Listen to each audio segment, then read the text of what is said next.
लहानपणी मला फार आवडायचे. गावी जत्रेत गेल्यानंतर माझा बाबांकडे नेहमी हट्ट असायचा की मला एकतरी मुखवटा द्या, एकतरी मुखवटा द्या.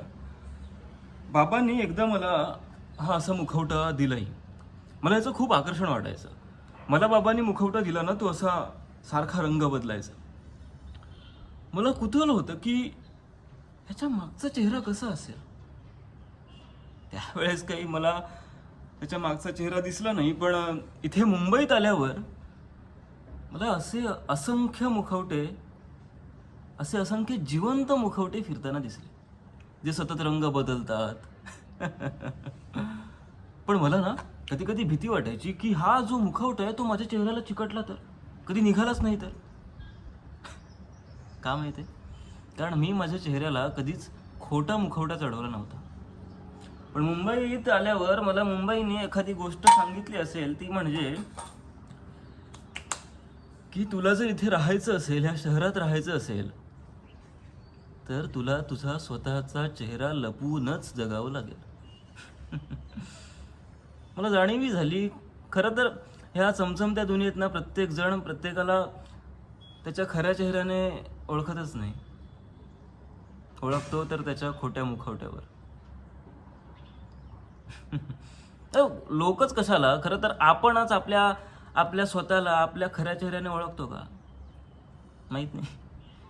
आणि यालाच आपण फेस व्हॅल्यू असं नाव देतो. ठीक आहे, म्हणजे ह्या जगात वावरताना ना प्रत्येक जण, तुम्ही आम्ही, एक खोटा चेहरा घालून वावरत असतो. प्रसंगाप्रमाणे तो चेहरा आपण बदलत असतो, तो मुखवटा पण बदलत असतो. कदाचित वावरायलाही हवं, पण त्यासोबत एक करा. जेव्हा आपण घरी येतो संध्याकाळी, त्यावेळेस आरशात बघा आणि बघा तुम्हाला स्वतःचा चेहरा दिसतोय का. आणि जर स्वतःचा खरा चेहरा दिसत नसेल, मुखवटा दिसत असेल, तर मग खात्री बाळगा की हा जो तुमचा मुखवटा आहे तो तुमच्या चेहऱ्याला चिकटून बसलाय. आपण आपल्या खऱ्या चेहऱ्याची किंमत ह्या मुखवट्याला देऊन बसलो.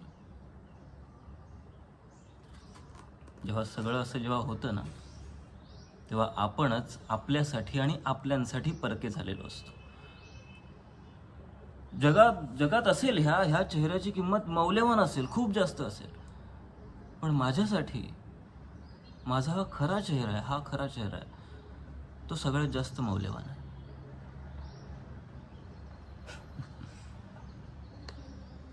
मला माझ्या चेहऱ्याचा सार्थ अभिमान आहे. तुम्हाला आहे?